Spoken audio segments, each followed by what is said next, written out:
Right, 10 minutes plus 7 and we get to the meat of things, and we want to discuss one of the most serious issues in this country. This gentleman and lady need to tell a story of a hotelier. So he told me that 15 men, Chinese men, walked into his hotel. So he sent waiters, and they all ordered for hot water in cups. He thought, so we're going to first course, second course, and whatnot. Ordered for hot water. Then they all reached into their pockets and removed noodles. Sorry. On a light note. Clearly, yes. We are talking about them having come into the country and the relations between Kenya and China, and of course the deals we saw last weekend. So the premier of China in the country with other East African heads of states of a signing of that very important standard gauge railway, but which has of course several concerns that have been raised in the past, and we'll be talking about those. But let's first set the stage with this story where Kenya will have at least 5 years as grace period before repaying the loans from China.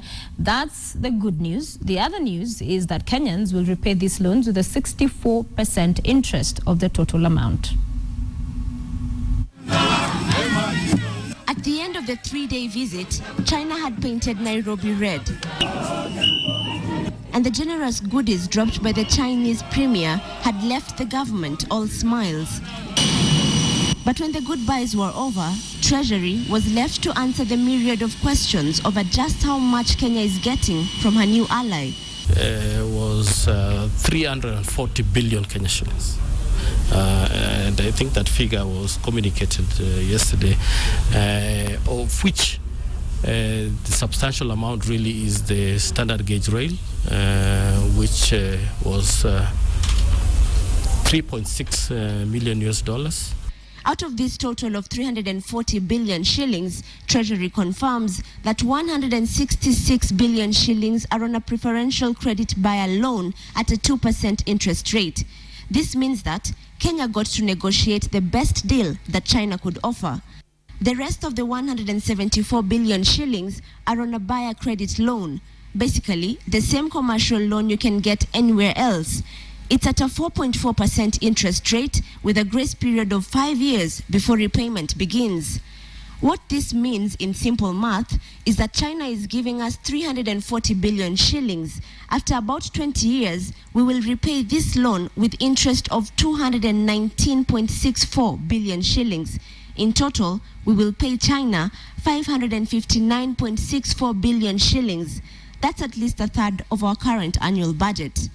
We're going to pay this loan over a long period of time, and in my view, China is eyeing our natural resources as a way of paying back that interest, and we are getting chained on China loans and therefore compromising our negotiation capacity in terms of how we utilize our own resources eventually. Critics like Dr. Emmanuel Manyase are drawing their arguments from China's past deals with other African countries. China's Prime Minister Li Keqiang made very strategic pit stops in his African tour. He first went to Nigeria and then to Ethiopia, where he signed 16 deals with the government. Next up was Kenya and finally Angola.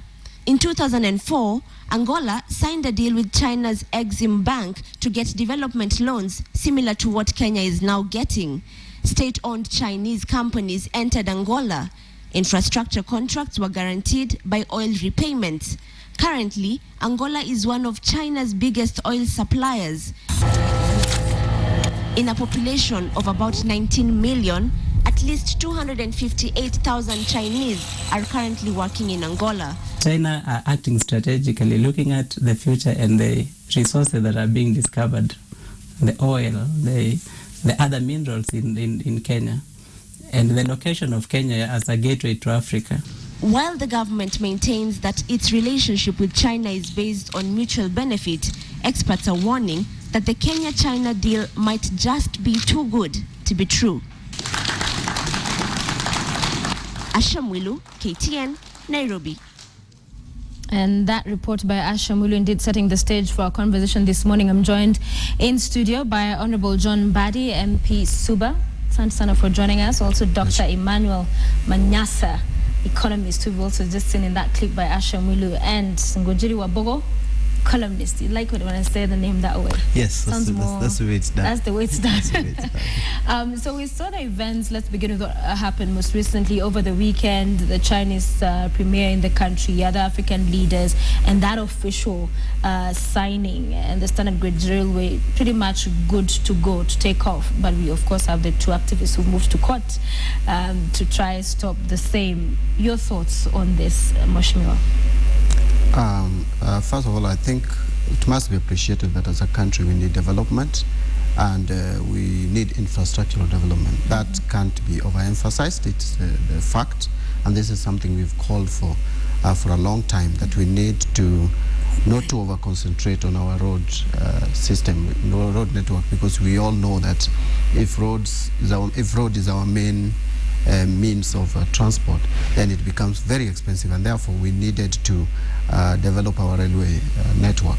However, I think the question that Kenyans have started asking is how effective is these deals that we are getting into with effective and efficient, the deals that we are getting into with the Chinese government.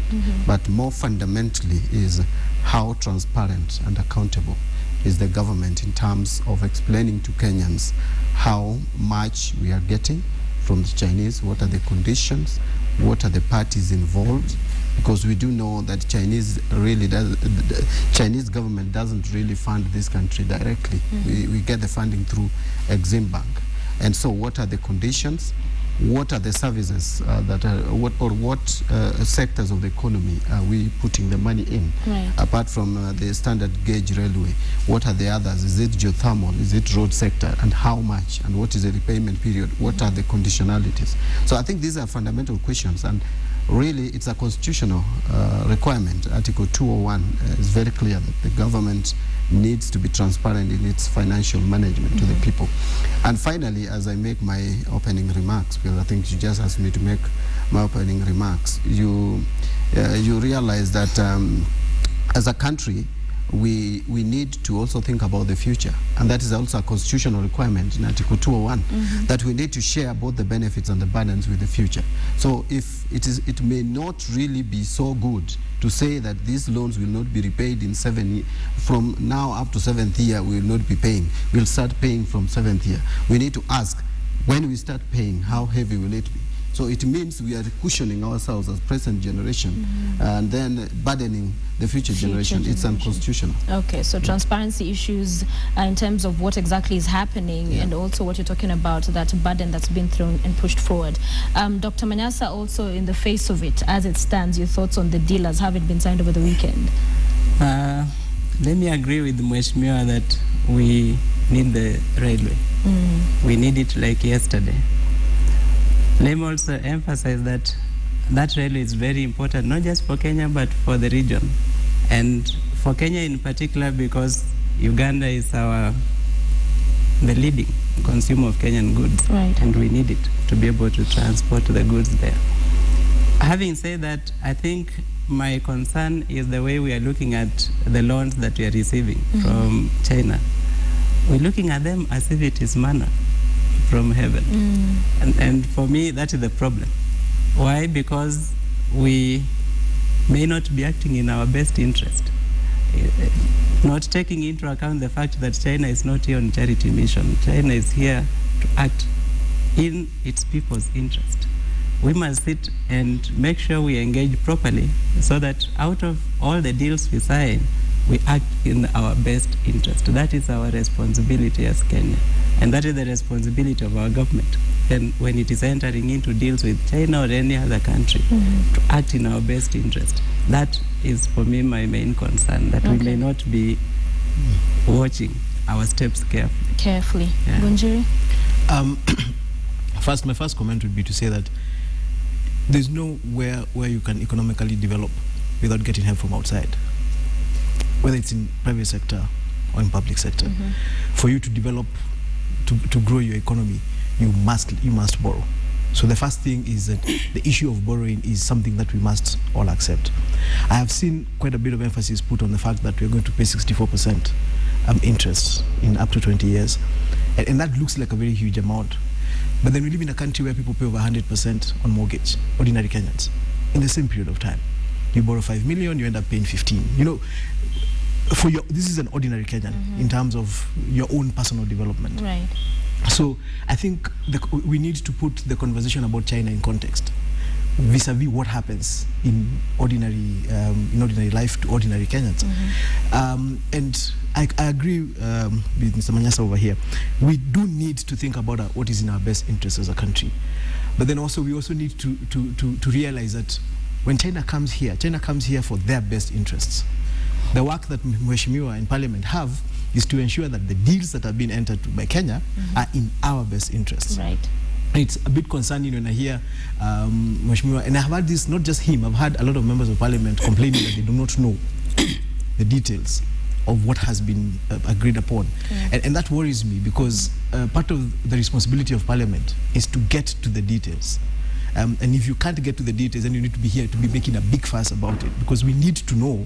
Yeah. Because the reason we elect members, people to represent us, is to go and actually ask those questions. And we need to stop doing this after the event. We need to be having these conversations before the event, because anytime we have it after the event, it looks like we're just doing politics. Yeah.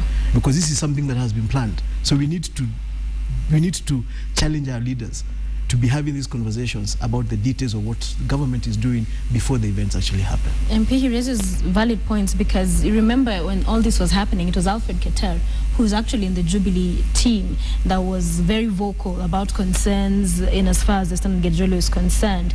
Why didn't we not hear and see code, or did you not have issues then, and now you appear to have concerns about the transparency of the whole process? Well, I think we need to separate two things here. First is the single issue of Standard Gauge Railway, which I think is not in doubt that Parliament is fully aware of, because this was part of last year's budget estimates.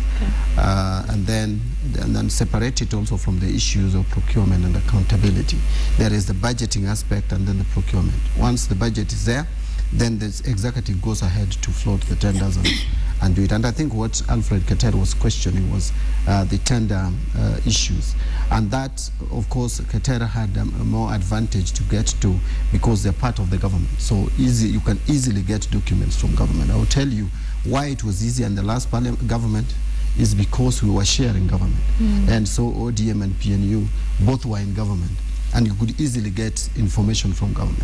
It's a bit tricky for opposition now to get information from government, because you are seen like an enemy. So for anyone to give you information is a bit difficult. But again, when Alfred Keter raised the matter, it would have been not strategic in our part if we came in as CORD to support him, because then it would have been seen like someone who is sent. So you let it run the way it was running, get a member of the Jubilee, question it. To me, it was more strategic. Other than when the moment CORD comes in. Did you get him to do it? No, we didn't. I am not aware of anyone who got him to do it. But the moment it was seized of the matter, I think it was better for us to keep some distance and allow him to prosecute it and execute it. However, I think the matter is still not explained. But I think what we were talking about is the totality of the deals that the president is signing with the Chinese government. Wambugu is right to say that it is a responsibility of Parliament to hold the executive to account in terms of loans. The provisions in the law is very clear. The Constitution talks about it. And also even the Public Finance Management Act, if you read Section 31, it tells you that the Parliament can ask for this information, and within 7 days it must be given to the committee of Parliament. So any member of Parliament can ask for this information to be given, and then if the House resolves, we hope that the Jubilee would not use its tyranny to defeat the resolution of the House to ask the CS Treasury to give the information. So that can be sought. And actually there was a time the same information was sought. What we were furnished with by leader majority was not satisfactory in my view. But also fundamentally, the law requires the cabinet secretary to after every 4 months to give this information without being asked. And that is there in Section 31 of the Public Finance Management Act. Right. So we don't really need any MP or any parliament to ask for this information.